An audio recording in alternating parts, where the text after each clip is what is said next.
પૌરાણિક કથાઓ અનુસાર મકર સંક્રાંતિ એ દિવસ છે જ્યારે સૂર્ય ભગવાન ધન રાશિમાંથી મકર રાશિમાં પ્રવેશ કરે છે. આ દિવસથી સૂર્યનો ઉત્તરાયણ શરૂ થાય છે, એટલે કે સૂર્ય ઉત્તર દિશામાં ગતિ કરે છે. ઉત્તરાયણને હિન્દુ ધર્મમાં ખૂબ શુભ માનવામાં આવે છે. કહેવામાં આવે છે કે આ દિવસે સૂર્ય ભગવાન તેમના પુત્ર શનિદેવને મળવા જાય છે.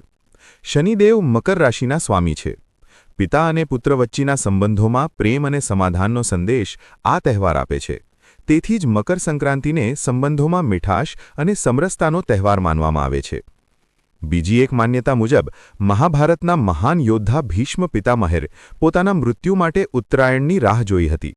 મકર સંક્રાંતિના દિવસે તેમણે શરીર ત્યાગ કર્યો, કારણ કે ઉત્તરાયણમાં મૃત્યુ પામનાર આત્માને મોક્ષ મળે છે એવું માનવામાં આવે છે. ખેડૂતો માટે પણ મકર સંક્રાંતિ ખૂબ મહત્વપૂર્ણ છે. આ સમયે પાક તૈયાર થતો હોય છે, એટલે આ તહેવાર કૃતજ્ઞતા અને આનંદનો તહેવાર છે. લોકો તલગોળ ખાય છે, પતંગ ઉડાવે છે અને એકબીજાને કહે છે, તલગોળ ખાઓ અને મીઠું બોલો.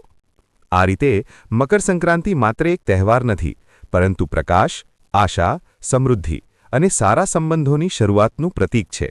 કૃષિ પતંગ